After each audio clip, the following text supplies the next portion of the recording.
Say 39. Number 1. 39. 1. 38. 37. 36. 35. 34. 33. 32. 31. 30. 29. 28. 27. 26. 25. 24. 23. 22. 21. 20. 19.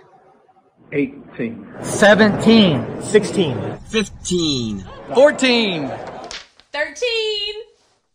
12. 11. 10. 9. 8. 7. 6. 5. 4. 3. 2. 1. It's time for mouthwash. Giddy up.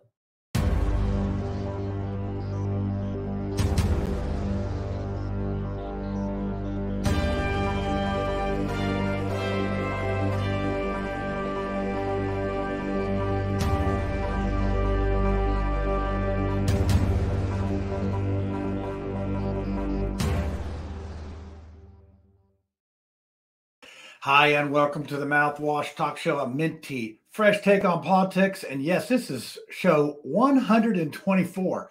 I mean, it's like, wow, that's great. And still, no one is being paid on this show. We bring it to you free every night. We don't even have any sponsors right now, so it's costing us money to be on here. But we appreciate our viewers, and we're glad that you can tune in to see our show tonight. We have a guest tonight. This guy's been fighting the good fight for several years. I think he's been in the Republican Party before, and then he's in the Libertarian Party. And I think he's really out to educate voters to make good choices. And we're going to talk about the two parties tonight. And he's actually running for the U.S. Senate, the big time. Oh yeah, the big time. But first, I usually don't say a whole lot on here, but I got a little discouraged this week. I got a little discouraged. So I'm on Twitter and all the social media and all that, and I see Andre Carson. People, I assume it's probably not him. That most people don't do their own Twitter. I do, and it says, "Hey, if you need help negotiating your way around these federal agencies, you drop me a note and you let me know, and I'll help you get through that." I've dropped him so many notes, my arm's tired, and not even a reply so much. But what my situation is here in Mars Hill, we have 628 houses in the floodplain, and it's a FEMA situation. Now, we do have a city who is trying to fix it, but they really don't move very quickly because guess what? They don't have to buy flood insurance every year, and they're not poor. So my poor neighbors here have to buy flood insurance every year for something that could be fixed if we get to it. So I want to find out what is the holdup here. I want to find out from these people. I just want an answer back. And I'll start holding my breath because I know that I probably won't get an answer back. And that's why I thought, well, let's have Andrew Horning on the show tonight. He's a libertarian. I know he's a constitutionalist, and he's got a book out about educating voters and what our government's supposed to do and what they're not supposed to do. I see them do a lot of stuff they're not supposed to do. If you've been watching any of the court cases here, you got Trump in court today, you got Biden getting in trouble, but they're not doing what they're supposed to do. Like, fix what we have, our problems in our neighborhoods.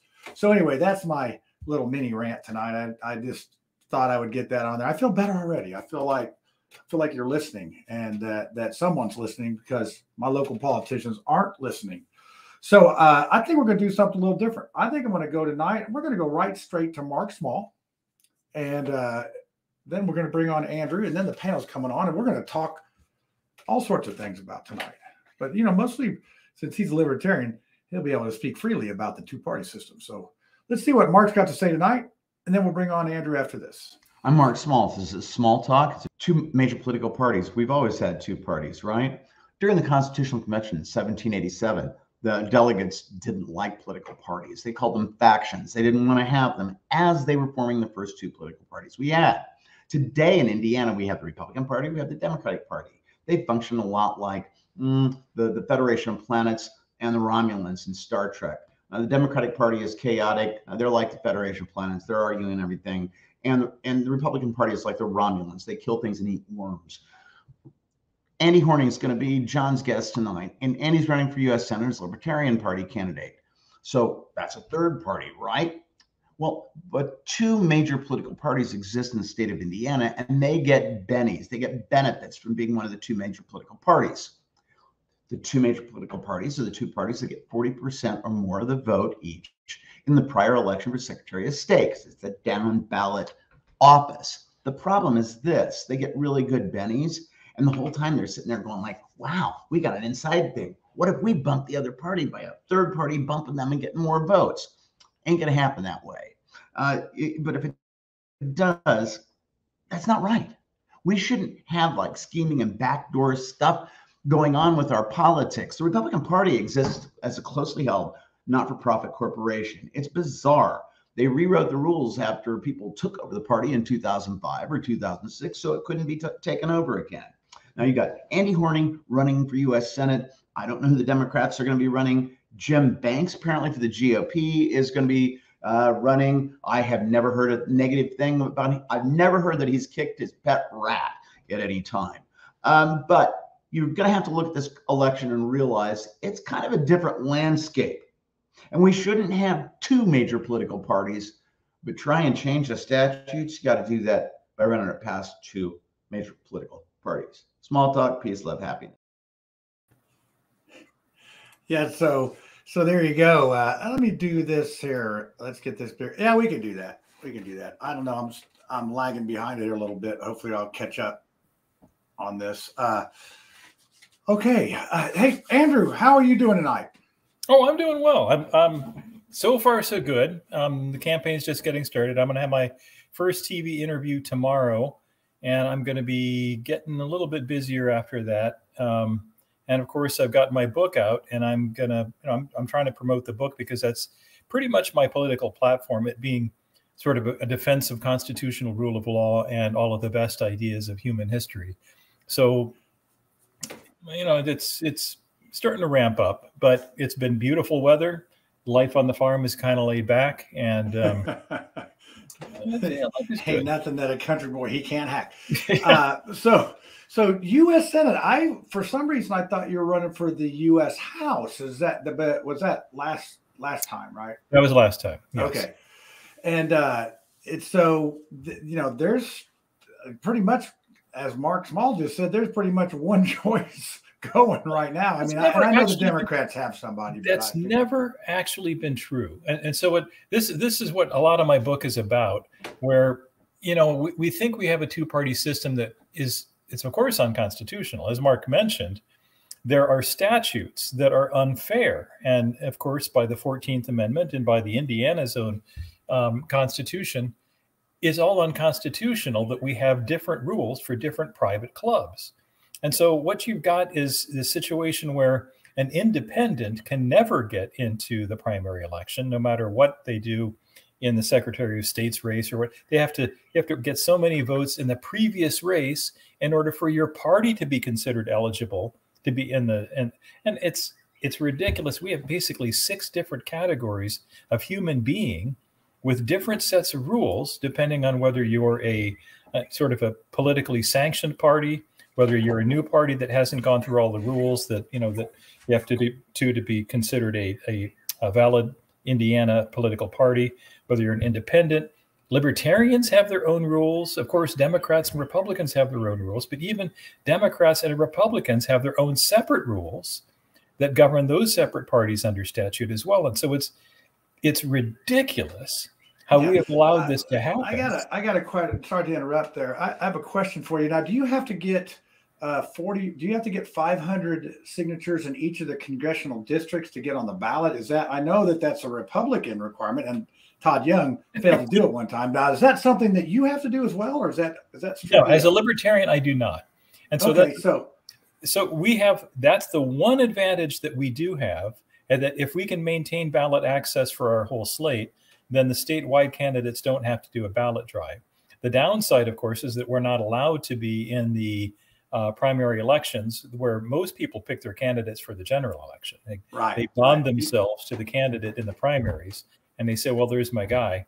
And then, of course, it's twice as much money they raise because they get 2 cycles to raise for, and they get to reset that for the campaign contribution limits, which we don't get to do that. And they're just in terms of how much media they get, how many events there are that they get invited to that we don't. There's nothing fair about it. Yeah. But the point is that we have the power to vote for anybody we want anyway. We don't have to vote for what we're handed.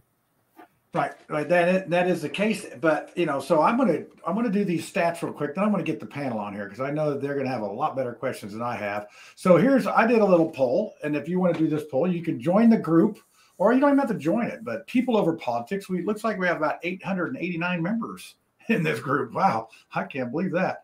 But it says, this is the question. The 2 major parties are too powerful to change, 57%.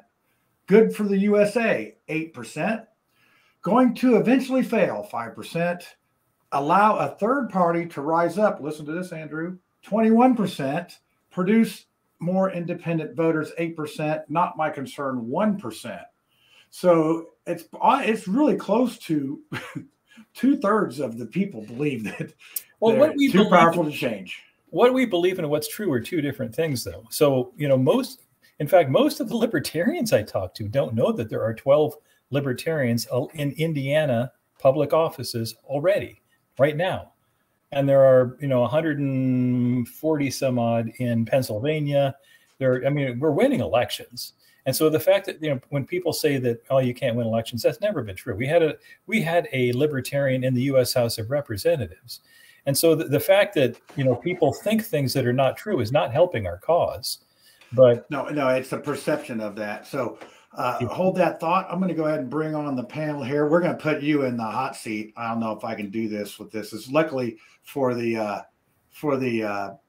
Channel 40 show, I get to edit it. So we're going to bring on Jordan first. Let's see, Jordan. Hey, Jordan, how you doing tonight? I'm doing good. How are you guys doing? Good. I know you're loading up your questions for that. So we used to have a Republican, Libertarian, and Democrat on the show. Now we pretty much have 2 Republicans and Libertarian. So speaking of our Libertarian, let's bring on Lucy. Lucy, how are you this evening? I'll tell you what, I'm causing all kinds of trouble today. So I'm doing exactly what I'm supposed to be doing. I'm in my element. Who would do that? Well, speaking about, somebody who doesn't cause any trouble at all, not on the Hamilton Library Board or anything. We got Tiffany. How's Tiffany this evening? She's muted. That's is this your first show? I know, right? Rainbow, unicorns, and sparkles. Yeah. Surprised you to have a little glitter on tonight or something, just to celebrate the situation.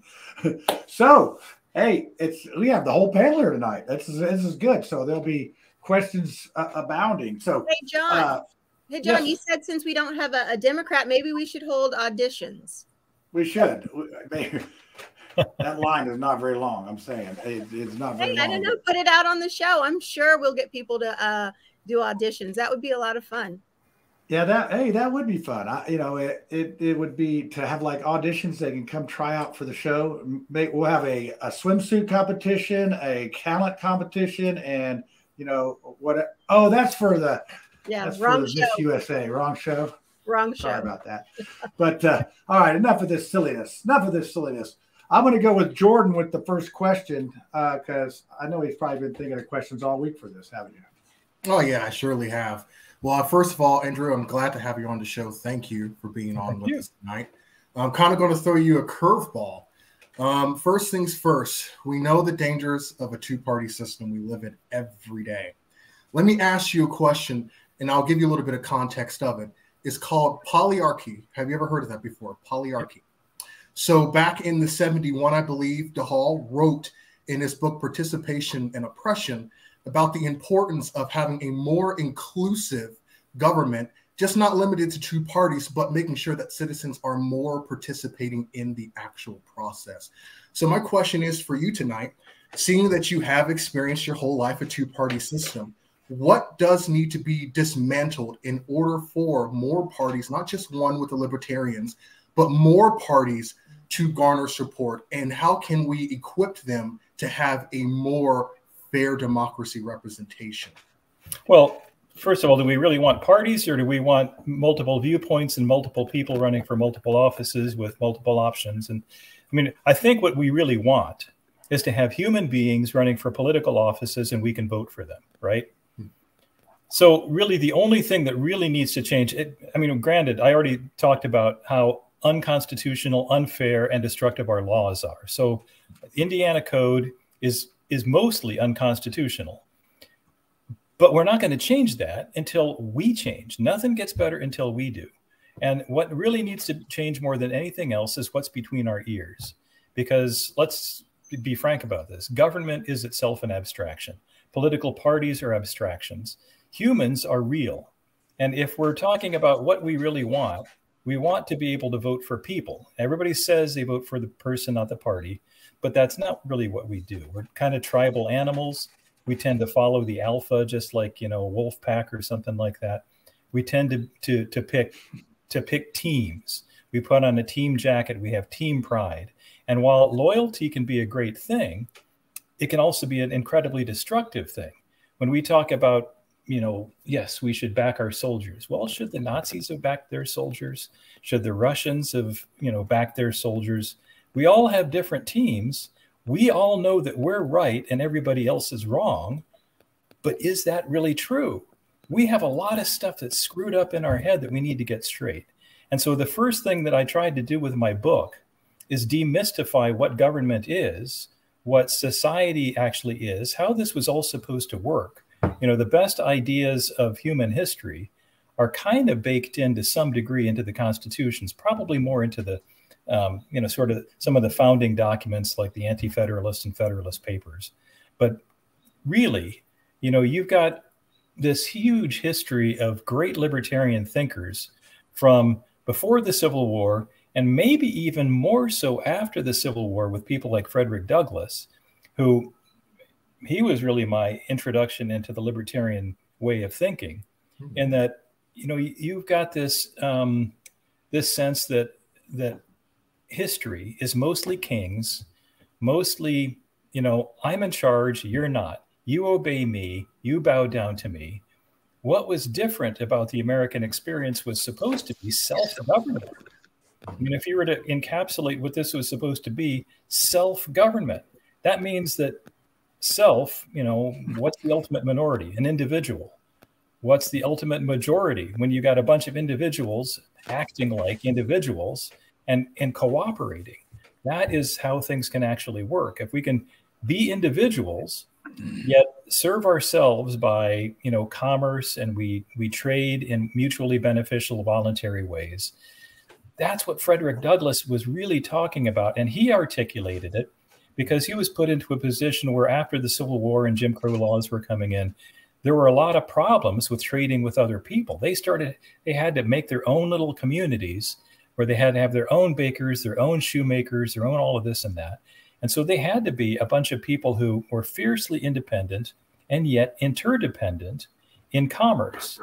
And that is, if you can think of how nature really works, where you've got trees and bees and flowers and all these things that are orchestrated together, and they work beautifully together. And, you know, we can't do anything from a central planning scheme that's anywhere near as complicated, as functional and beautiful as nature. And yet, when we get government out of things, what happens through like spontaneous order is that we do create our own sort of biomes where people, you know, if I don't have money, maybe I'll trade you a goat for something, or I'll, you know, I'll chop down this tree and cut it up for you if you give me your eggs and things like that. So there were ways that people came up with the early co-ops, and even, you know, once we started giving corporations human rights, then unions kind of rose up to be kind of a countervailing force. There are things that happened in that period after the Civil War that should teach us something, and that it worked, and that we've got these models that don't involve political parties. They don't involve government. It was people who were doing things for themselves. I mean, I don't want to spend too much time on this, but I just recently read a book that was, I thought it was just wonderful, because it was a kind of the best of American history really was with the Black experience, where you think about how the first female millionaire, first female millionaire was a Black woman. You had, more Black engineers, more Black scientists, and all that stuff in that post-Civil War, early Jim Crow era than we have even today. And the success of that era was because these were people who were working for somebody else under the abstractions of slavery and rules and laws and all of this. Once they were freed of that and they were working for themselves, in spite of government, in spite of their neighbors, they succeeded like crazy.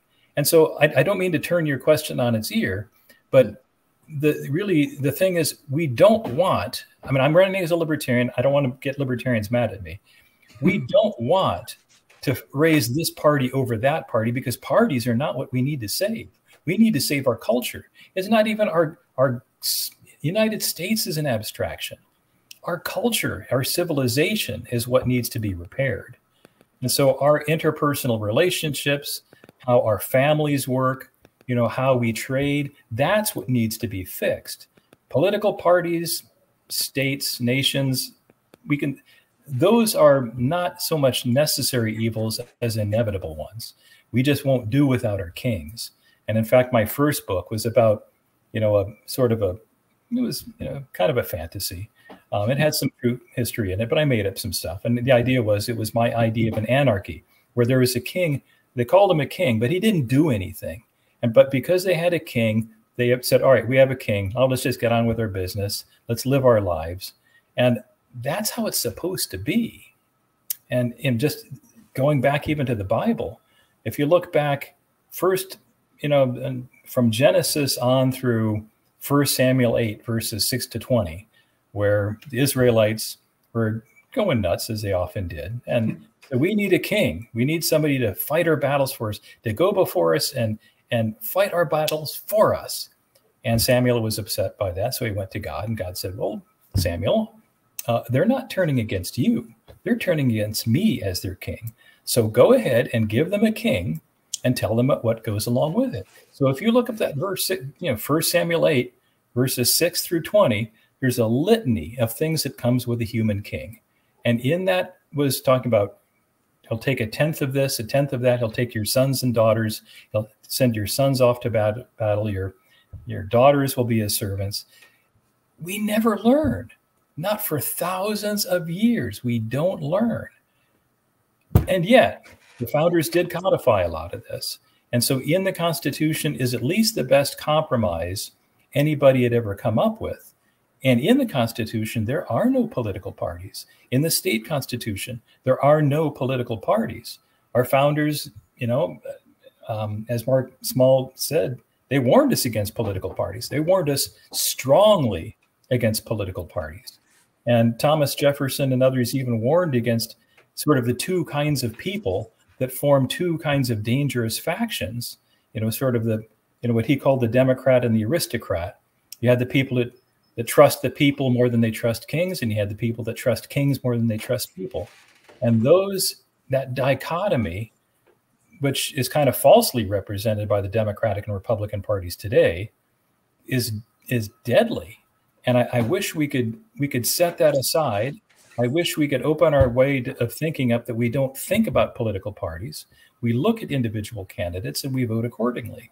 But we're not. Yeah, I would say that, and that for you trivia buffs out there, the first Black millionaire's name was Sarah Breedlove, who was also known as Madam Walker. So There's your little trivia for you today. It shows how smart I am. I didn't Google anything. I just pulled that right out of the cobwebs back there. And then the first king the Israelites elected was Saul.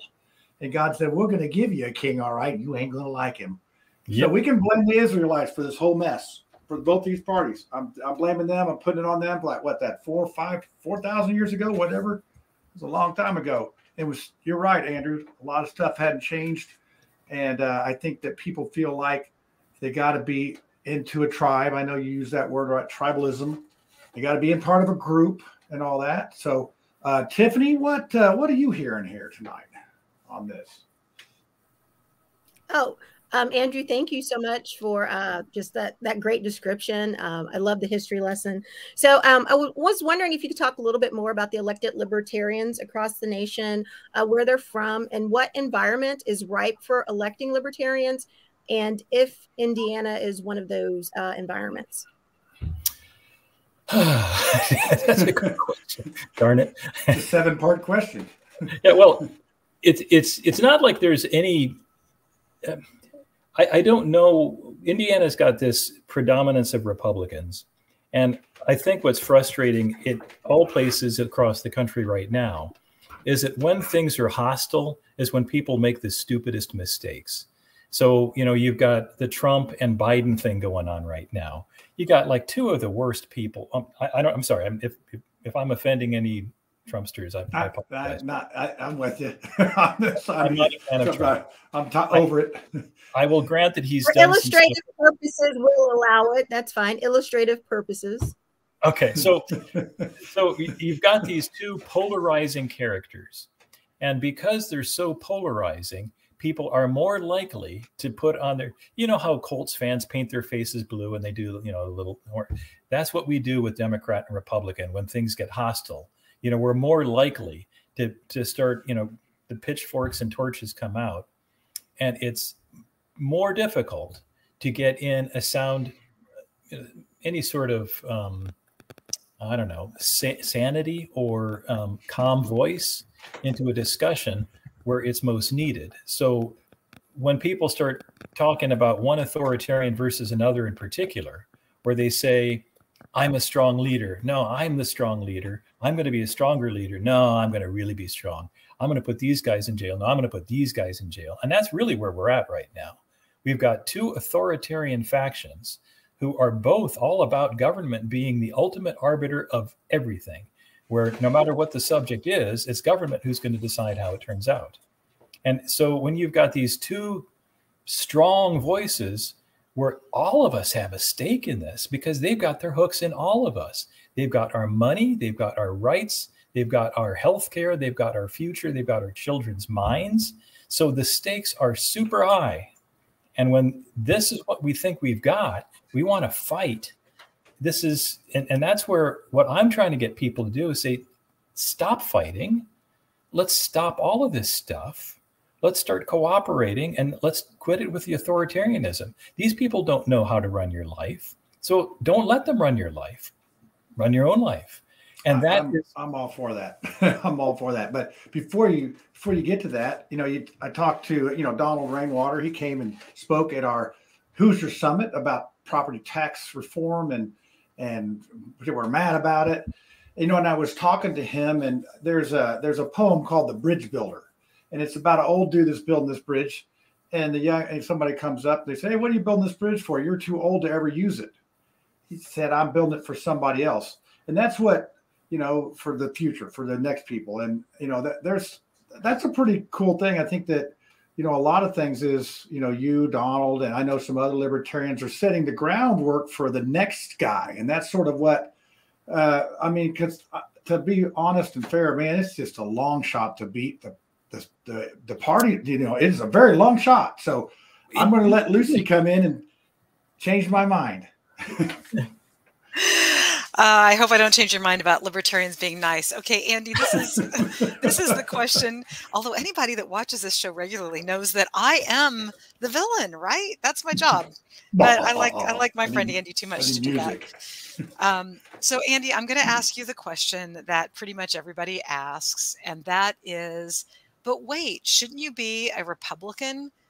You know, where you have a chance of winning and change it from the inside. I mean, I personally can say that I've always dreamed of getting a position at McDonald's and turning them into a raw, organic, vegan outfit. I mean, how do you handle this?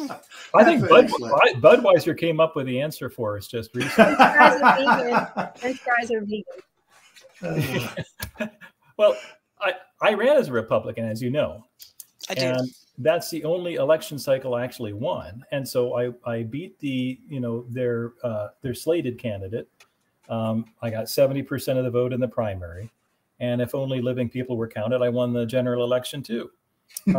So wow. I should have been the, U.S. House rep for that district back in 2004. But if I had won, I would not be able to change anything, because I hope what most of us, in fact, when I talk to people, how many people don't know that our government's corrupt? How many don't know that? How many people really think that no one's raising their... Well, I mentioned it before we went on the air. There's a book by Whitney Webb called One Nation Under Blackmail, where she goes back 120 years after she wanted to just document what was going on with the Epstein suicide. She ended up going back 120 years to when our government first started working with the mob to try to control crime, but then they ended up becoming the mob, more or less, and started using sex and drugs and whatever for blackmail, for extortion, for, I don't know, enticing people into positions where we've got our hooks in you now. Now you're going to do what we're going to say. And that is, it's a huge network. It's global. It's China. It's Russia. It's everywhere. It spans what we think of our enemies and friends. And it's a monstrously powerful thing that we were warned about for a long time. So, you know, let me just say two things before I forget. One is that we have the power of peaceful revolution. That is the whole point of Election Day. So when you say, oh, the odds are this or the odds, oh, what are the chances that we could fix it all in a single day if we wanted to? That's our power. It's all in here. Like I said before, this is what needs to change. The other part to it, though, is that because we do have this, you know, incredibly powerful global network, we have to understand that there is right now a problem with two particular parties. And that while I was trying to say, okay, parties really shouldn't matter, we should be thinking about people, there are two parties that are beyond repair, and we don't want to fix them. Because, you know, even I like a lot of Republicans, and, you know, a lot of my family, most of my family are now Republicans. And God bless them. I love them. They're my family. But what you have to understand is that behind every elected Republican, you've got teams of permanent partisan staffers that are actually, you know, you get elected, you get unelected, you're going to die. But there are always going to be these people in Washington, D.C. who are on these rules committees or in the legal teams. They tell you how to write a document. They tell you how to write a law. They're the ones that actually tell you what the priorities are going to be. They're the ones that are spanning all of these politicians' lives forever.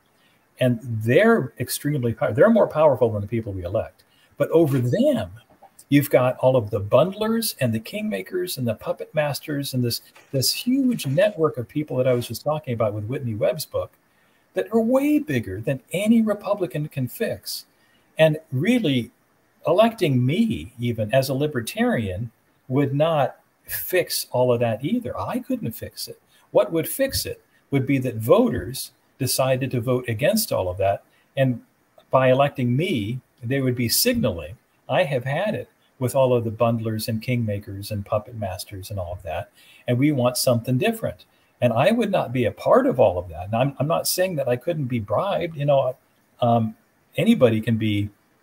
I mean, I like old sports cars and stuff too. So do you tempt me? I don't know. There you go. But, you know, if the fact is anybody can either be tempted or threatened with death, or they can even make up stuff now. There's nothing that can't be faked. So if they want to get you, they can get you. But what you can't get is millions and millions of people who have changed their mind. And what the whole point of Election Day is all about is our power to peacefully revolt. And we've not tried that yet. We've not done that in a really long time. And, you know, you think about the warnings we have had, like Eisenhower, when he talked about the military-industrial complex, in that same speech, I don't know why we don't bring this up more often. The same speech, he talked about the undue influence of the scientific technological elite. And at that time, he was talking about the CIA, FBI. I mean, the FBI was still pretty brand new at that time. And he was foreseeing how the intelligence agencies were going to become much more powerful than even the military-industrial complex. And so that's where, you know, he was worried about that. And that's where I, as a libertarian, I can't fix that either. Voters can try to fix that with the election. And if that doesn't work, if the elections actually are stolen, if we have a collective epiphany, and if we change our minds and we vote differently, and they steal the election, which could happen, well, then maybe we don't have the option for a peaceful revolution, but we know what to do next. And that's where our founders made it plain that they did not want us to have to fight another revolution like they did. That's why they gave us elections, so that we could do this peacefully. And yet I hear all these people that keep saying, "Oh, I got my M16. I'm gonna shoot this government." You're not going to, if you're not going to even vote for what you want, you're not going to get it by shooting at people. Yeah, you can't get people. Man, thank you for saying that, Andy, because, you know, I have so many friends that are preppers, and you've either got the lone gunman, the guy who's going to I'm going to go off into the woods and everything. And I'm like, dude, if you haven't already done that and lived for a while, you have no idea how hard that is. Even with, Bigfoot will get them. I mean, even with, Tiffany. farmland and stuff, it's really hard to taken care of by at least 3 or 4 Bigfoots. Yeah, he's going to not go hungry. I promise. Tiffany's going to get picked up and taken into the big house. The Bigfoot family. We know your place, Tiffany. You're prepping, just by being friendly with Bigfoot. I got flannel on. Got my flannel. Yeah, look at you. Yeah, you're good to go. You're chopping down the trees and whatnot. I know. I have a question. I love that you're talking about with the 2 extremes. It'll bring people to the middle, and then we just for movement, the majority of people have to come to the middle and see that that's a better way. But my question is, I listened to you talk. It sounds like there's a messaging gap between what people currently see and experience as reality and a future and a reality that can be very different in it. And it's one vote away.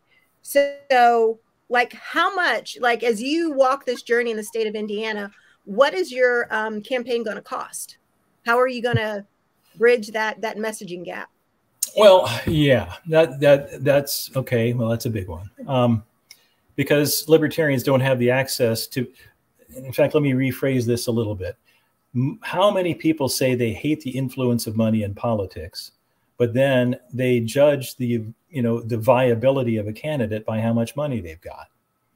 There's a problem right there. So, if you're saying that, well, Andy, I hear this all the time. I wish I could vote for you. They'll say, oh, I agree with everything you have to say. Oh, you're the voice we need in Washington. Oh, yeah. I wish I could vote for you. But it usually comes down to this one thing. You won't have enough money to win my vote, is basically what they're saying. If you don't raise this much money, I'm not going to listen to you. Is that what it's all about? But you just heard me. Why is it that there's this big gap here? And I can tell you, unfortunately, that it's because most of us don't pay attention. We don't go to public forums. We don't listen to debates. The fact that when I ran for mayor of Indianapolis in 1999, we had over 45 public debates. We had 5 candidates for mayor on the general election ballot, because we had several parties on the ballot. We had our party, we had Reform Party, we had Libertarian Party. We had 5 different parties, 4 parties and 1 independent. And they were all on the ballot in 1999. And lots of debates, vigorous, lots of people showed up because there's a lot of stuff going on. But every election cycle since then, I've seen drop off. And because now we have social media and people think that we have access to all kinds of information all the time, we think that we're getting information we're not, because it's very highly siloed and filtered. So, what we're not seeing is it's our fault too, because we're not getting out to see it. The real world happens in real life. And if we're not going to public forums where we can actually meet these people, it used to be kind of a trope that, you vote for the candidate who shakes your hand the most, and he gets out and he sees you, and you go to parades and you shake hands and you do all of this stuff. And I do that as much as I can, but I'm one guy. I don't have millions of dollars. And I've seen how most candidates now who win don't even go to debates themselves. They refuse to debate. In fact, the guy I ran against for U.S. House of Representatives, I will not mention Bouchon's name, but He doesn't debate anybody, not in the primary, not in the general election. So it's now become a thing that if you can hide, until election day, you're going to win if you're a major party candidate and you've got a lot of money and you're an incumbent. Voters should not tolerate that.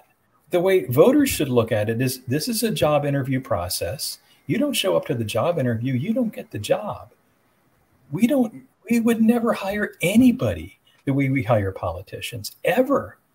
Yeah. And that's one of the things that, I say on here quite often. 80% of the reason I'll vote for somebody is because I can get a hold of them. Because what good is your representative if they won't return your phone call? And right now, that's one of my struggles.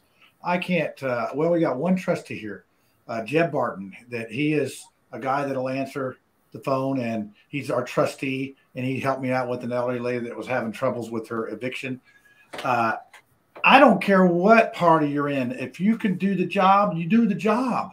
One of the things that I wondered, we've touched on this a little bit, let's just say you win, and it just seems like you even said it yourself that trying to make a difference is going to be very difficult. I mean, you see how they do it out there. They put it out there. They make a 500-page or a 2,400-page bill. They give you 20 minutes to read it. All those folks you were talking about in the background made up this stuff. They've already negotiated it behind the closed doors, and then you vote on it at 2 a.m. To me, that just seems like a recipe for failure. I mean, can you expand on that a little bit? I don't explain that to me, how that gets done. Well, every one of those bills lately has been unconstitutional anyway. So, I mean, you think about really how many laws are not even written by lawmakers anymore. About 40 times as many laws are written by unelected bureaucrats as are written by our legislators. So FDA, CMS, all of the executive agencies that affect whether we can have gas stoves and all that stuff, we don't vote for any of these people. So our healthcare, our environmental people, all of this stuff those rules are written by people they have no constitutional authority to write laws, let alone judge of their infraction and then enforce that, their judgments. All of that's unconstitutional by Article 1, Section 1 and Article 2, Section 1. Actually, even though they're not elected, do they have the expertise to write it? Well, it depends what you mean by expertise. If expertise means, good judgment and constitutional authority, then no, they don't. But they can be very good bureaucrats. And so one of the things that I'm just, I don't know, playing devil's advocate. I've got my Lucy shoes on. So I'm just like, if you're rotating through, DC and you're there for 2 months 2 years or 6 months, how many lawmakers come in and they can just hit the ground running? And, I authored a bill and they're sitting there and they're cranking out all 200 pages. So could it simply be that there's the expertise and then we put it in front of our elected officials, and if the majority of them vote for it, then it becomes law? You are articulating the argument that most politicians end up hearing. They get told that, and then most of them, not having any sort of groundwork to doubt it, they believe it. And the problem with that is our laws really ought to be few enough that you and I can actually know them, simple enough that we can actually understand them, and important enough that they are all to be enforced and obeyed without exception all the time by everybody. Now, nobody knows how many laws we have. Ignorance of the law is a certainty because you have these people. So for like the FDA and air traffic, it should just be like fly your plane away from other planes. Well, let's figure this out here. Or if a medicine's going to be on the market, you just can't kill people when people take it. How have our central planners been doing so far? Do you trust doctors with medicine, or do you trust unelected bureaucrats? I trust pharmaceutical reps with medicine because they know more than the doctors do about particular medicine. I mean, if we're talking healthcare, I've worked in healthcare my whole life. I started out in a research lab And so I started out with electrophysiology research. I started getting into cardiac diagnostics with, ultrasound, and then getting into industry and product development and education. And I've written books on stress echocardiography and stuff. So healthcare has been my whole life. And that's what I've done for my day job. I can't tell you what healthcare is personally, because it depends on who you're talking to, what they consider healthcare to be. Like you ask my wife today, it's her birthday. A back rub is healthcare to her. And so, to other people, like you had expertise in a particular area, but when we talk about healthcare, it sounds like it is the interaction of one in the healthcare marketplace. It's a consumer who needs to go to a doctor, and it's figuring out how that bill is going to be structured and how that bill is going to be paid, and understanding what kind of preventative care needs to be done to keep Americans in fighting shape and condition, and understanding the influences that can negatively and positively impact our healthcare or our personal health. So healthcare and then the expertise of somebody who does an electrocardiogram are two totally different things. And it's more of a big picture understanding, because there's so many moving parts in healthcare. And this is precisely why we don't have, this is exactly why we don't want to have central planning, because you think about how nature works and how, bees have their own role in pollination of plants and in making food for bears. And, you see how the average person, hold on. Yeah, the average person is not eating an organic diet. They're eating from McDonald's, and they're not even getting the full benefit of something that's organic and good for them. The average American is eating processed food, drinking drinks that are colors that you'd never understand, and things that come in FDA approved. All of this. So you're never going to have this wonderful, synergistic effect on healthcare, because there's so many unhealthy things that are introduced. It's like, how much lead can you have in our water? How many chemicals can leach out of a plastic bottle before it's an issue? And cumulatively, our environments kill us. You should never drink water out of a plastic bottle. Where were our regulators with all of that? I'm sorry, Jordan, go ahead. All right, so here's my thing. I love what Tiffany is saying. I want to have to hammer that home too. In the environments in which animals live, took millions of years for that homogeneous to get to where it's at. Democracy has only been functional for how many years? Hundreds of years. So we're still learning that as population grows, as our needs and interests and wants grow, so too does the power and the needs of power of government. Our question as the stakeholders is, what is our stake in the game? Do we have any quantifiable weight that if something is being decided upon by a bureaucrat, is there transparency to it? But to compare that a lawmaker should be making decisions that someone went to medical school for 30 years to master one thing, I would trust that person to give the information to the legislator, so that way they have the best information. But I wouldn't leave it to the legislator just by intrinsic understanding of the field that they're looking at or the scope of it amateurly, that they could understand the ramifications of their decision or fully understand it as the expert who they paid to give them that information. Well, getting back to nature, nothing that's alive right now has been around for millions of years. So you've got a butterfly that comes out, its lifespan is like that, but it's got its role. And hold on. No, sure it has. We're not talking about the individual. We're talking about the whole collective ecosystem. I am talking about all interconnected. And so what I mean is, if one thread of it decides to evolve in a different direction, it's going to have an effect on everything that may feed off of that one thing. So for humans, we just have more control over, because we're sentient. We understand the differences of, I could eat healthy, but I like the conveniency of going to McDonald's and getting me food, or I could pay my rent, but I like to putting 24 rims on my car because it looks nice and it makes me look good. So we obviously have a difference unlearning we need to do in just exposure to nature, to mankind's involvement with nature. There's a lot we're the top of the chain when it comes to that. We've got a lot of unlearning to do. First of all, you think about, why it is that there's so much bad food out there right now. Why is it that there's so much, glyphosate that's sprayed all over everything right now? Why is it that, it is more efficient to raise bad wheat? It's not just money. It's not just money. Although money is a big deal, the fact is legislation has made this happen too. We look at like Bayer Monsanto had special laws written that protected them against any sort of competition. We have a whole industry, pharmaceuticals, especially, like vaccines right now.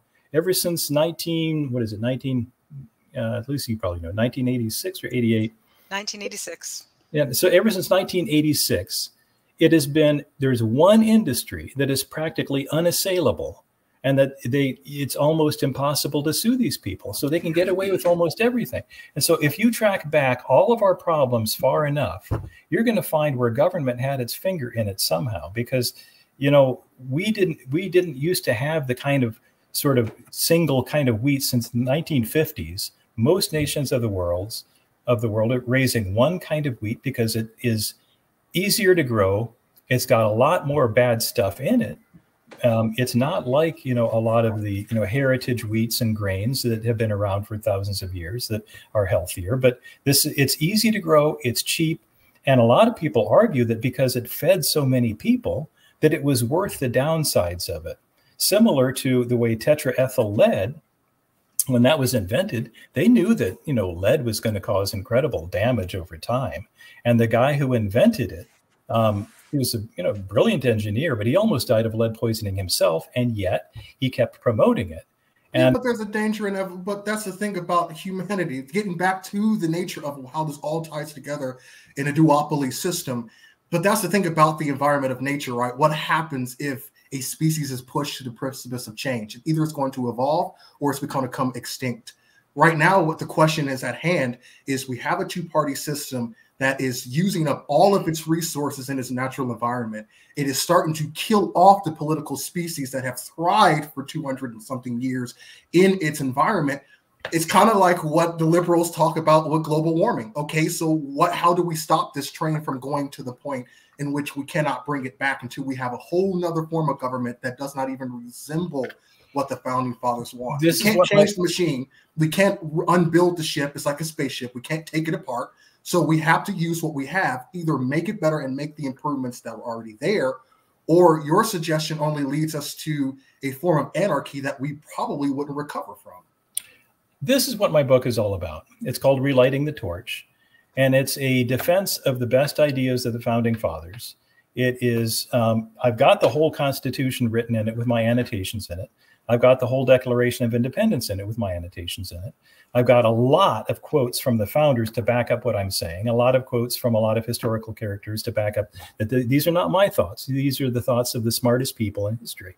And so, in fact, you know, I've got some big quotes from a lot of people I've already talked about, like, you know, Frederick Douglass, Thomas Jefferson. All of these guys had wisdom that we have discarded, and that all of this stuff that we say is bad about our history was sanctioned or promoted by our government. And if you're talking about, oh, we have to take what we have and move, no, that's not what we need to do. We do need to take this apart. But I'm not an anarchist. I'm pro-government. I want to govern our government.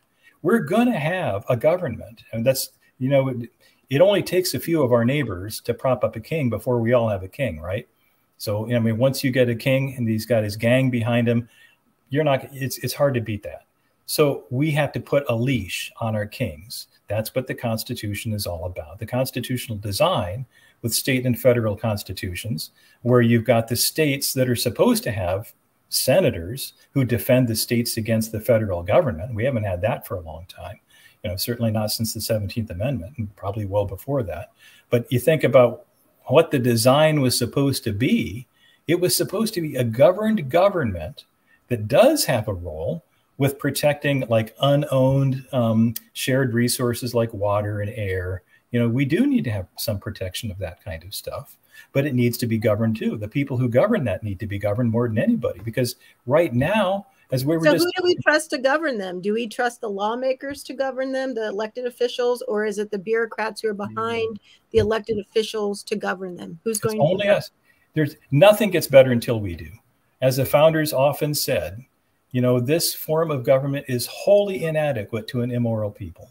And if we are not educated ourselves, if we're not keeping ourselves educated on, I mean, let me get back to another point that most people don't know anything about today, because it was fixed back in 1929 that we have only, you know, 535 congressmen. So 435 in the U.S. House of Representatives, 100 senators. That was fixed based on the 1910 census. Our founders expected we would have a lot more U.S. House reps. and we would have a lot more electors for the Electoral College. We are also still supposed to, in the Constitution, we're supposed to vote directly for the electors in the Electoral College. Most people have no clue to this. But the way the design was supposed to work is we were supposed to have more representatives close to home so that we would know where they live. We would be able to hold them accountable because it was expected, because it used to happen back then. There were town meetings. People showed up to town meetings. They asked questions. They were interested in their lives back then. They didn't delegate away and trust so much. And the other part to that is if you think about what it would be like to have, you know, we have the technology now. This is my office. I've been working out of my house remote for international corporations since 1991, pretty much all the time. So I've mostly been working from home. Why can't we do that with our U.S. House representatives? And, you know, I've talked before about we should have, you know, a couple thousand reps at least instead of just 435. And people say, oh, that's crazy. We have millions of people in our bureaucratic agencies. We have so many more people in government that we need than if we just had more U.S. House reps, and we wouldn't expect that each one of them has a spokesperson. Why are we hiring politicians that have spokespeople? Can't they talk themselves? Can't we hear their own words? You think about how far from the founders' ideas and expectations of us we have fallen. And it's because we've entrusted, we've delegated, we've pushed aside all of our accountability onto other people. And so we think, oh, that's their job. And I don't mean to, you know, poke at you directly, Tiffany, but we're supposed to be the experts. We are supposed to be the experts in our lives. So we're supposed to know the laws that affect us. We're supposed to defend ourselves against laws that would affect us negatively. And so that's, you know, what we have lost is our own accountability. And we have entrusted way too much to people that we claim we don't trust. Well, yeah, I think there's a lot that you're saying, because, you know, they call it the level of care, but they call it a different word. It's your level of, and I think that there's so much information that people have now, and that's much, much different than the way things were in the 1920s, where you had to go to town hall meetings to get information. Now people are able to get the information that they need, that they believe is relevant and is aligned with what they believe. So they consume that. And then they know kind of the big laws. You know, I'm Catholic. It's like the 10 Commandments. You know, got an idea of the things that you aren't supposed to do and what you can do. But maybe, you know, we're a young country. I guess what 1776, we're, oh my goodness, what are we, like 200, almost 250 or so? So so maybe this Constitution is a framework. Maybe our founding fathers gave us this framework that is going to protect us so that we can get through the tough times. You know, American history isn't always beautiful. You know, my ancestors came to the United States on a very unfortunate cruise ship. So we can't change history, but we have a framework where we've noticed that things were a little bit off and we've tried to fix them, and we're getting better. We're a very young country. And I am happy that we've got the Constitution to give us guardrails. Could you imagine if we had 1,000, if we had 1,000 representatives and each of those people had, what, 5 bureaucrats working for them? Oh my God, we'd never get anything done. Maybe having those bureaucrats and having, you know, limited number of people elected to represent us at a national level, maybe that's a funnel and a filter that keeps some of the bad stuff from becoming laws. Well, I very strongly disagree with that. In fact, in the Constitution is the framework for having a lot more representatives than we've got. It was actually kind of unnatural for them to, in 1929, fix it based on architecture more than anything else. They just didn't want to make a bigger building. And so, you know, you think about what it was that, you know, what really happened with each one of the amendments that we had where we got income tax. The thing is, I'm not a constitutional scholar, so I cannot debate with you what has happened over time. I just simply cannot do that. I will defer to my friend Micah, who's a constitutional scholar and he teaches a class. But maybe this framework is designed to protect us from eating ourselves? Well, the reason I wrote this book with the Constitution in it, so people can read it, usually for the first time ever, and with annotations that I hope are useful, because most of what we hear about— Why should I trust your annotations? It's kind of like when you're in college and you buy a used book and it's how do I trust that you're not just some guy with a highlighter? And I'm not poking at you. If you have been educated in the public school system, you should definitely be skeptical of the annotations, because you may not be able to read and write. But if you're, I've read Andy's annotations. I've been reading his blog. Is it wordpress.wethepeople.com? WordPress, yeah, it's wedeclare.wordpress.com. Yes, wedeclare.wordpress.com. Hey, Lucy, can you post that in the comments? When yeah, absolutely. So I've been reading Andy's annotations for a long time, and if you're a reasonably thinking person that has not had their intellect stunted by public education, or you've done something to overcome that, you will be fascinated and pleased, and it will sharpen you. Iron sharpens iron. So I love that. So we get back to my original question about 20 minutes ago. What's the price tag on spreading this message across Indiana? Well, if you want to know the conventional answer, so, right now, just for U.S. House rep, you're not going to have a chance unless you raise $1 million. That's what the conventional wisdom is. The U.S. Senate races are much bigger than that, of course. They're statewide. So you're talking, even in a state like Indiana, which is not, California or New York, and we've got, 6 million people to talk to and spread information to. It's going to cost way more. What was it? Each candidate's going to be well over $6 million, something like that. And you think about where that money comes from. A lot of it's from out of state. It's mostly not from individual donors. Yeah, and so. Donors, yeah.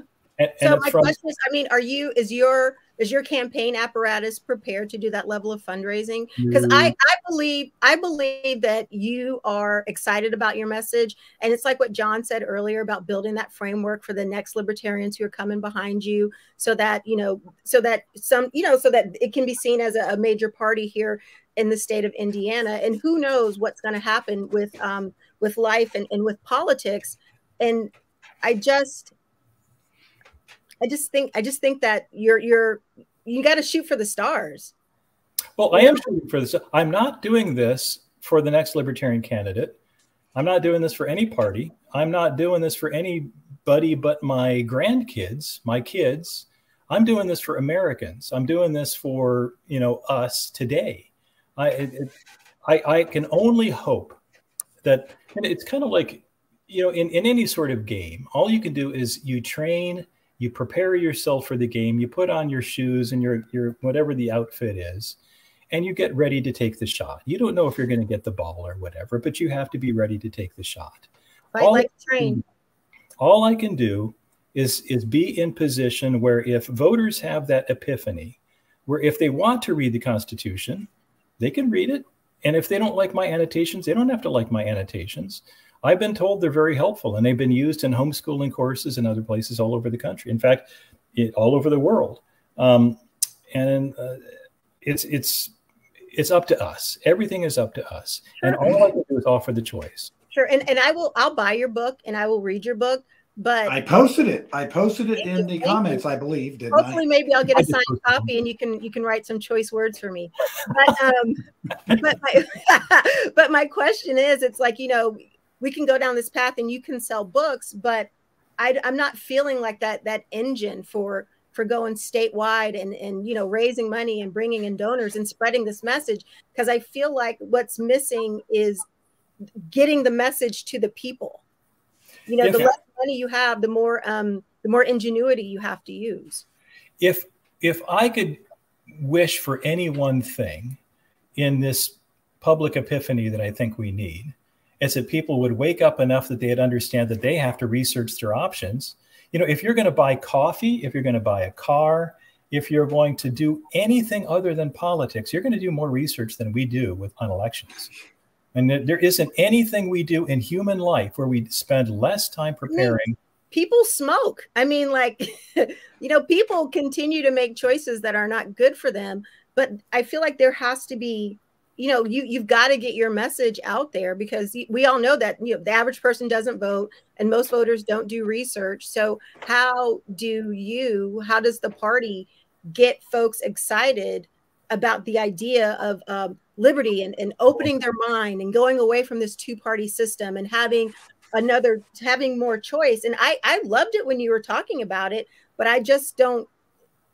I'm open to suggestions. How are you going to get there from here? The problem isn't me, and this is where I don't want to make it sound like I'm feeling victimized or anything here, because I know it's not. This isn't on me. The issue is that we tolerate that we know where the money comes from in elections. We know that money comes with strings, and yet we not only expect it, but we demand it anyway. There are things that we do in elections that are so perverse to me that I have no explanation. Well, I guess I have an explanation. I guess I can sort of understand it as a human being, but I sure don't know how to fix it. So when it comes to something like the money in politics, we all know it's bad. We know. So that's the thing, that if you don't have the money, then like Spiro said, and I'm sure he would hire on as a consultant, you need a coalition. There needs to be a network of libertarians across this state that are carrying your message, that are armed with everything. We are. So there is. So my question was, how are we going to spread the information? Well, tomorrow I'm going to be on the TV, for instance. Well, hopefully, I'm going to have my first TV interview tomorrow. I'm hoping. Which TV, so we can tune in? It's going to be WISH, and I forgot. I better get his name straight before I show up. Hang on. This is your first interview. Yeah, well, one reason I may never be able to get elected is because I'm terrible with names. Garrett Bergquist. You're supposed to call him Buddy and Pal. Yeah, I'm going to be interviewing with Buddy. Call him Buddy. So Garrett, it's Garrett Bergquist tomorrow, WISH TV. I don't know when the spot's actually going to air. They're going to do the interview, and what they usually do is they interview me for, I don't know, 15 minutes, something like that, and they cut it down to 30 seconds. Yeah. And then, well, you know what? And this comes down to, when you talk about money and politics, we have marketing these days. We have AI. You have so many different things you can do to get out there. And we put a nice shiny polish on these people. And honestly, I think a lot of folks are just busy trying to make ends meet. And they just want somebody they can trust that's going to do this for them. And they say, oh, it's just like, Charlie Brown trying to kick the football with Lucy, not the Lucy that's up above me there, but the Lucy on the cartoon.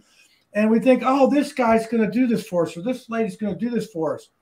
And then the football gets pulled out and we're like back to square one. And that's, I hear that all the time. So one of the things that I find frustrating too is I often hear, oh, all you politicians. And what's frustrating about that is that when they say all you politicians, and they are going to reelect an incumbent who's been there for 40 years, and they say, oh, you guys are all the same. Well, it's not all you guys. It's the same people that you keep reelecting. The very same people, the very same parties. You haven't tried anything else. And that's where it's really frustrating to see how, most people are desperate for change that's actually in some kind of real change perspective, whether they're Democrat or Republican. And I guess one thing that I also want to say that it's probably not, maybe not necessary, but it's important to me. Libertarians are not in the middle. We're definitely not in the middle. We see Democrats and Republicans as authoritarian way over here. We're the opposite of both Democrats and Republicans. So in so much as Democrats and Republicans both feel that government is the means of attaining their ends. And so, Republicans say, well, we need government, to enforce people, to stop people from doing this and make people do that. Democrats say, well, on the other hand, no, you guys are crazy. We need government to make people do this and stop them from doing that.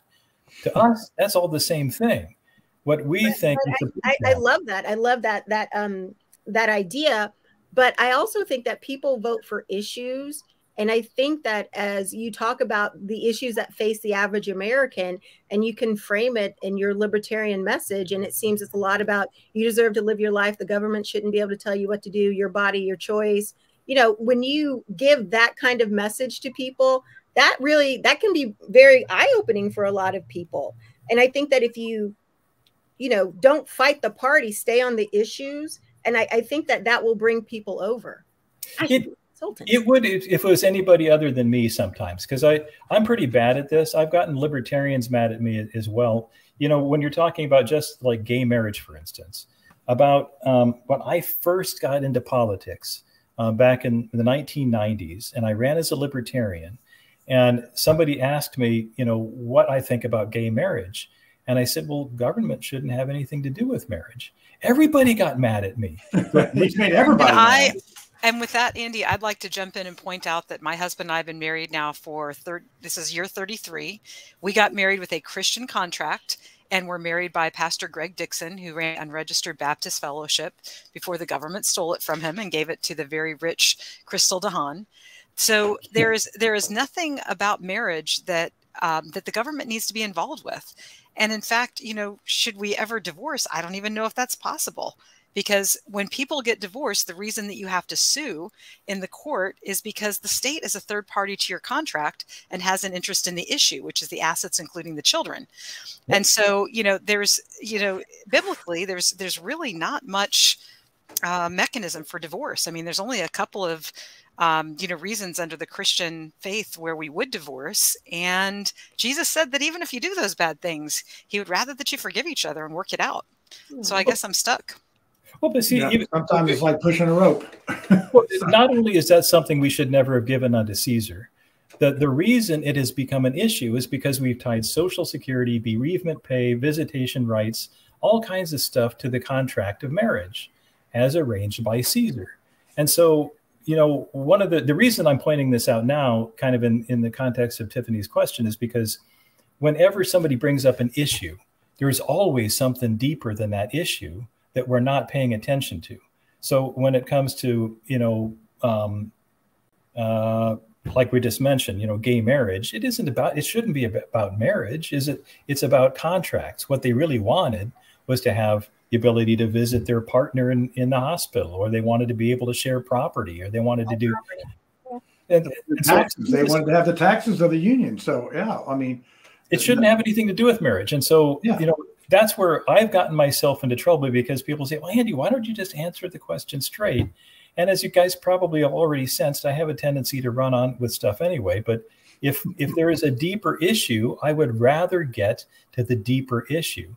And there are such things as root causes. And if we're, always nibbling at the branches of this fast moving, tree of problems, and we're not striking at the root, we're never going to fix anything.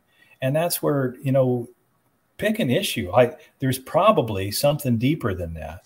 And that's where, when we're talking about war, when we're talking about the big stuff, taxes, sure, it's easy to say spending is a problem with taxes, but is the spending even constitutional? Is there even authority to do it?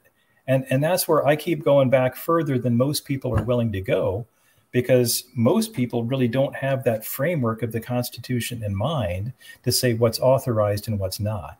So I love that. But sometimes you have to read the clock instead of telling people how to make a clock. I know it. So I mean, as you walk the campaign trail, you're going to have to find that balance.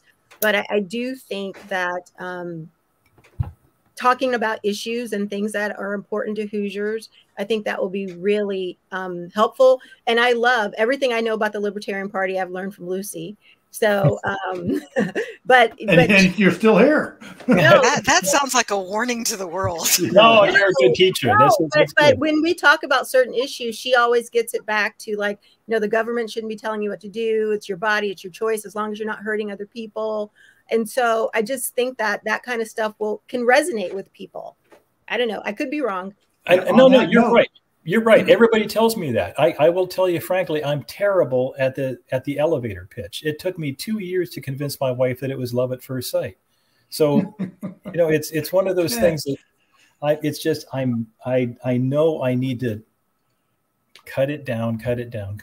But speaking of cut it down, we're ready to, cut this one down. We're going to have the conspiracy theory coming out here. When the cats are coming out of the woodwork over here, it's time to do it. So, it's like, and it's a black cat at that. I mean, come on, it's the 13th today too. So my conspiracy theory will be for those who all those who actually called me Lucy Fur. Here's my black cat to prove it. Okay, yeah, save it. So, Andrew, you usually stick around for that, but if you're a politician, we don't usually have, we want to give you the option to option out.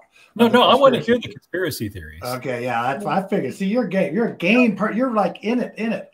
Andrew, we want to thank you for this part of the program. I'm thanking you now because usually I forget to do that, and then I have to edit the show for Channel 40 with our tinfoil hats on. Me thanking you for being on. And that's hard to do. It's hard to get the tinfoil hat out of there. But we want to thank you. And I want to give you the last word here. And then we'll go to the conspiracy theory. And I actually have one this week. Ooh. Oh, well, the last word would be, everything's in my book. So if you go to Amazon, just look up Relighting the Torch. Andy Horning or Andrew Horning. I guess my name's you put that in the private chat, right? I went ahead and posted that in our comments. You didn't post the name of the book. I don't see the name of the book. And I'm doing an audiobook. I will write that right now. I'm doing an audiobook version of it right now as well. So how many pages is it? 792. I think it's 700. No, it's not that many. It's like it's only like 190. Yeah, it's one of those. It's a day reader. Well, for me, Johnny can't read. It's 3 days. All right. So I'm going to transfer this over. Hold on, because it's got to go to the comments. So there you go. It is right there. It's called Relighting the Torch, and you can get that on. And I have up in the chat at 10:02. Is by Andrew's book. I could have put Relighting the Torch, and then that's got the little Amazon click on there. Get it, and then Tiffany, I want you to get that book, and then we're going to have a quiz later on what you think about the annotations on that. So, she's not going to trust my annotations, and no, she doesn't. I mean, hey, you can't get that past Tiffany. Don't even try. Come on, we were all undergrads, and when you're there, and it's like, oh my God, do I get the used book? Do I get the new book? How can I trust these highlights? How do I know that the guy who had this before me wasn't some crazy highlighter? I mean, I got Ted Kaczynski in some of my books. It was terrible. He just passed away, by the way. God rest his soul and all that. But so yeah, it's always interesting. You're one of the sharpest guys I know as far as, and you've been in politics for a long, long, long time. You deserve to win something at some point. I mean, and I would love to see it mixed up. And I think that our atmosphere at this time, there's a few people not too happy with both sides of these parties in the state right now. The property tax thing. And I know that as U.S. Senate, you don't have any issue. You don't have a say in that for our local property taxes. But that is, I'm going to take a page out of Lucy's book. That's theft. Taxation is theft. Trying to steal my equity out of my house. Well, I won't have it. Just so you know, gas pump. Yeah. So all right. Well, hey. I was able to find the old conspiracy theory segue, so I know that people are happy about that. So here we go. Let's play it and get the hats out. Hurry. Hey, y'all. It's time for the conspiracy theory, so you better get your tinfoil hat out, and let's see what's going on this week. Oh, look, I did it. I was actually able to get my hat on and move the people around. So that was good.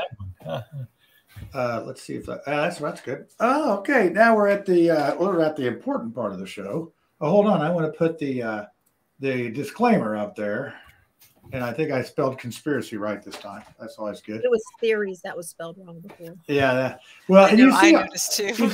I try to be, make our guests feel welcome. See, the libertarian color's yellow. Is that right? Yellow and black. Is that pretty much the?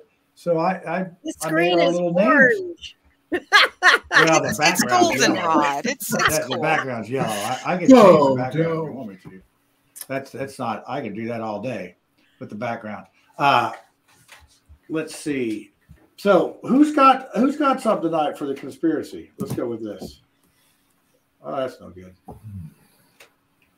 Can I kick it off? Let's go with purple. Yeah, go ahead. Who? Tiffany, you said go. There you go. Yes. I made purple. How's that better? Okay. This is for entertainment purposes only. Wanted to take a second to tell people about a wine tasting that's going on Thursday, June 29th at the Balmoral House. It's $39 per person. It's an opportunity to sip some wines from France, have some charcuterie, and hear about a man's journey from France to the United States. It is purely for entertainment purposes. You can inbox me if you're interested, but it's at the Balmoral House. Where's the Balmoral House? Is that up there in Carmel? It's in Fishers. Fishers, yeah. Fishers is for everyone. So it's right around. It's north of 96th Street, off of Allisonville. It used to be a golf course, and now it is just this beautiful event space. They do weddings. They do all kinds of events there. Beautiful rolling hills. It's 40 acres in the middle of Fishers. It's absolutely the most beautiful place ever. French garden. Okay, cool. Is that your old Sunblessed golf course? Is that what? Yeah, I think I know which one it is. It's changed names a couple of times, but okay. So, but that's not a conspiracy. That's actually a conspiracy fact. But it was for entertainment purposes. Yeah, it's for entertainment purposes. It's on June 29th. It's the last Thursday of the month. I will be there, and so will some other people. So I told my friend that I would announce that for her. Okay. And do we have to speak French? Do we have to have a French accent to go to this? Oui, yes. Oui, all the way to 96th Street. All right, speaking of conspiracy facts. Could you post that somewhere just to remind me? Because I might want to surprise my wife with that. That sounds like fun. That would be so sweet. I will. Can I send it to you, John? And will you post it? Yeah. Put it in the private chat, and I'll put it out there. I guess somehow I got in charge of something here. Well, you're the keeper. You're the keeper of the information. I know. It's like I feel like that guy. What was that one movie where the time guy? They were trying to get him.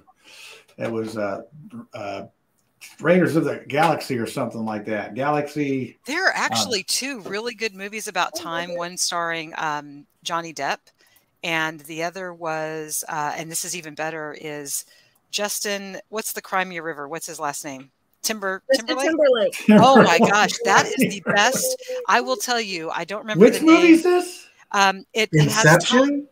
No. No, this is older than that. I think it's called In Time. I'll go look it up on IMDb before I do my conspiracy theory. But it stars Justin Timberlake. It is 100% the best movie I have ever seen. With an analogy that's related to money and time. And I don't want to say anything more than that and give it away. But that is like on my favorite list. Like my 3 favorite movies of all time are Pulp Fiction, Matrix, and this movie. In Time. But you don't know the name of this movie? I'm going to go find it on IMDb. Hero says In Time. Yeah. So yeah, I think it is called In Time. In Time. Okay. In Time. It is a freaking amazing. Yes. Okay. Well, I'm going to have to watch that thing now. I just learned so much stuff on this show. I hardly ever watch movies. So we've got a book to read, a movie to watch, and a wine tasting to attend. Look at us. Yeah, we may have to change this from conspiracy theory to our entertainment segment. So speaking back to the subject, Lucy, what do you got for me this week? Well, one of the things that I'd like to point out is that it's Bill Gates' fault. Bill Gates, through his money laundering scheme, known as the Bill and Melinda Gates Foundation, is secretly, and this is a conspiracy theory, so you can't hold me to any proof of this, but Bill Gates has personally decided to fund Andrew Horning's opponents just to make sure that Andy never makes it to the Senate. And that's the only reason that Andy has a less of a chance of going, is because Bill Gates has looked at the formidable opponent that my buddy Andy is. And I'm not even like being facetious here. Like, Andy is freaking awesome. I love you, Andy, all your work, all that good stuff. But Andy would simply be too dangerous for somebody like Bill Gates because of Andy's background with medicine and with actually having a farm and living in Freedom, Indiana. I mean, for goodness sakes, like, there's your resume right there. So there's a secondary rumor and conspiracy theory that Bill Gates is secretly, well, it's not so secret. He actually is buying millions of acres of farmland and thousands of acres in Indiana. And he's trying to buy all the land around Andy's farm so that he can try and contain Andy. I've heard this. Yeah. I heard it from you just now, but I have heard this. Yeah, I've heard it too. Yeah, I don't know how that's The voices in my head said it before I spit it out. Yeah, I've actually been to Andy's house. I did an interview with them for back then to do something indie days. You were right back there, right there. I recognize that. It was good times, and man, Andy's been fighting this fight for so many years, and it's. Hi, Robert. It's a tough one. So, Jordan, what do you have something tonight? Oh, he's got a good one. He's smiling. Uh-oh. Yeah, I do got a good one. All right. Where's the hat, though? Where's the all right, so this is a conspiracy fact, kind of. Okay. So there was a spaceship crash in like Arizona the other day. Multiple cops caught the crash on dash cam. And so the family ended up calling 911. And apparently Project Bluebeam is already happening. They met 10 feet tall, 8 foot tall aliens and whatnot, and even the cops were terrified. So 6 different agencies were called, and basically within 24 hours, they sanitized the whole area. So there's no crap. People saw government agencies going in like in full force. So I'm thinking they accidentally started the project a little too early, crash landed just a tad bit too early, and got rounded up somewhere. Yeah. So apparently aliens on national TV. Yeah, where's the men? Look at the pen. There you go. Where's the men in black when you need them? Oh, they were there. That's the thing. So yeah, I want to see E.T. They were apparently they were grayish, big eyes and wide mouths. Are they vegetarians? Most likely they are. Hey, it's all good. No, so Andrew, do you have something for us tonight? I mean, you feel free to throw something out there. I mean, it's entertainment or whatever. I mean, you got a fundraiser coming up. You got, anything? Well, no, I thought it was so. You don't want me to make up a conspiracy theory? Oh, I do. I really do. I want you to make one up. Well, see, this isn't even really made up, because really what our government wants to do, and this is probably the only good thing our government's ever actually thought up, is they're going to stage an alien invasion. But they're going to be making, it's going to be by projection, a holographic projection. They're going to have these little aliens that any white-blooded American male could beat up by themselves, because they have bad weapons.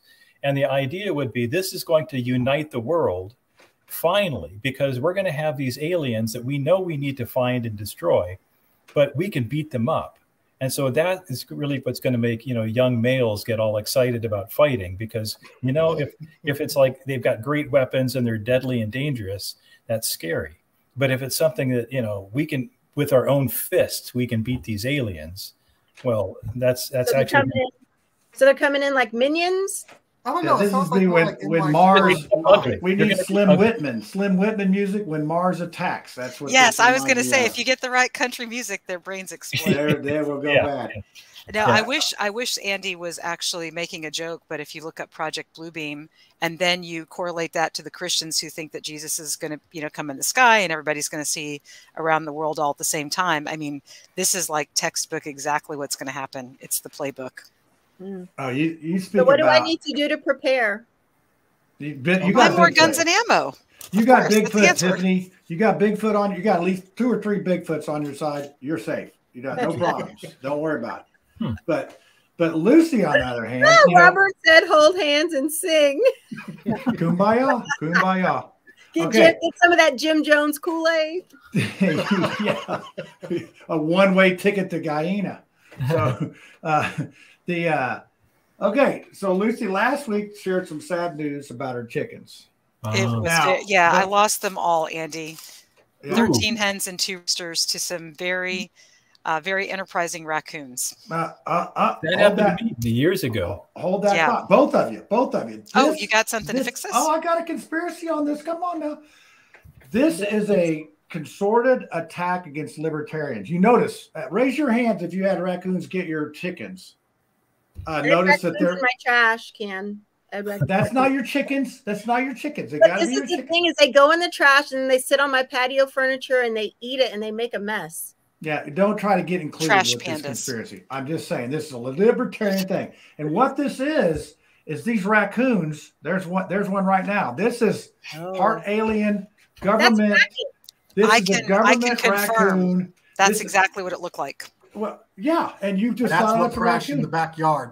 There it is. And sorry, we're covering up Tiffany with the raccoon, but this was a orchestrated attack on libertarian. I believe it. Lucy, you're on this show. You're making waves on here with this libertarian stuff you're pushing out there, and they got your chickens next. Well, the World Economic Forum did not want me to get the acetylcholine that's contained in my chicken egg yolks, so that must be what it is. Yeah, whatever you just said, I'm sure that's why they sent the attack raccoons after you and shut you down.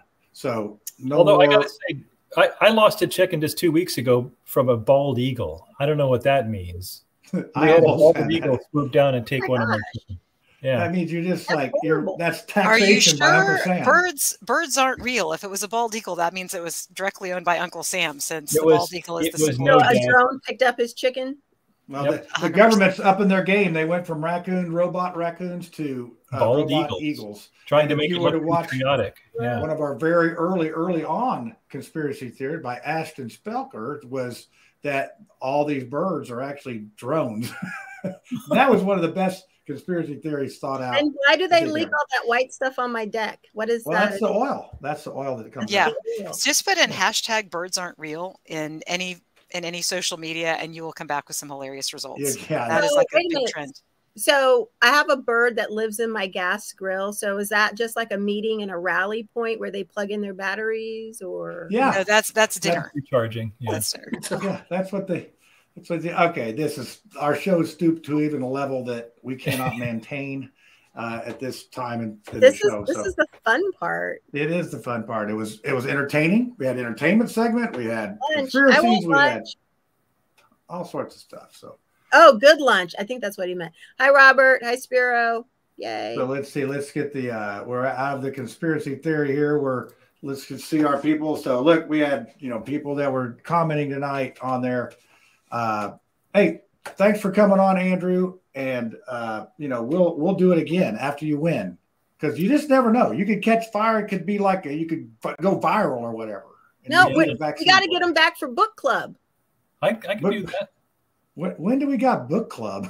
We're gonna buy and read his book, and okay. And then I've already bought it, and I believe you signed my copy, didn't you, Andy? When we were at the convention. Yeah. Oh, can I put in like a word though for your previous book, The Truth About Excelsior? Yeah. I read Andy's previous book. It's purportedly a book of fiction, but I'll tell you, with the twists and the turns and time again comes up in this, right? Because there's a very interesting accounting for time in Andy's book. So that's part of the conspiracy theory about time. But if you have not read it, it is a great book. And Andy is truly a high-class individual. There was like nothing in that book that would keep from giving it like to your 8 or 10 or 12-year-old child. In fact, I think that book we should have like a homeschoolers book club. And the Tuttle Twins should start. The Tuttle Twins should take your book and sell it through their channels, because it is truly a masterpiece. And I know you guys don't have to take my word for it, but I really enjoyed reading it. Now, we don't want to read your annotations or whatever. I trust you, Lucy. Oh, that's probably your first mistake. This is a bonding moment on the Mouthwash show here. This is unbelievable. Kumbaya. Where's the s'mores? Pass the wine. All that good Hold stuff. hands and sing. Yeah. Okay, that's enough. Hey, tune in. Hey, next week I'm working on a guest here. This guest was in a car wreck about a year ago, and when they were exchanging information, the other guy exchanged a lot more than information and darn near beat the guy to death. Well, guess what? Even after a whole year, there's been no prosecution of this guy, and I think he's ready to talk. So hopefully we'll be able to nail down the details, and next week we'll talk about that. And I have an idea for a show. Maybe show 150. Maybe we get everybody who's in our countdown, and we do a Where Are They Now? Yeah. There's a couple of them that are dead. No, I don't think they are. I don't know. Yeah. I just wanted to say that. Yeah. Hey, a lot of them got elected, and they're too good to talk to us anymore. Okay, they come on the show. Andy, you come on the show, you get elected, you'll never talk to us again. I know. Elected. So, but yeah. So, if we can make it to 150, that's only 26 more shows. Yeah, it's right. That's only half a year. That's only 6 months from now. What is 6 months from now? Is it Christmas again? I don't know. I don't know. It's all good. Wait, thanks for everybody coming on here on this experiment we call Mouthwash. We're moving right along. And, you know, this, you said earlier about getting somebody's word out how do you get the word out, Tiffany? Well, people watch this show. They will watch this show. They may not watch it all live, but there's a lot of people that watch it later. And we do have a podcast that goes out. It's on Buzzsprout or something like that, but it's supposed to go out to all the other little areas there. It's not catching on too good, but probably because I never mentioned it. but yeah, I got to get a couple more loaded up there, then we'll start pushing it out there. But thanks for coming on tonight, everybody. And Andrew, stick around after this. We'll sum this thing up, and then you guys go backstage. Oh, okay. I'll do it later. I got to do a couple things for Channel 40, but I'll do that later. So let me see. Let me get to the ending here, and then we can call this. See you at the wine tasting. See you at the wine tasting on the 29th. Yeah, the wine tasting on the 29th. I'm looking forward to it. Yay. Yeah. All right, everybody. Thanks for coming on. See you next week.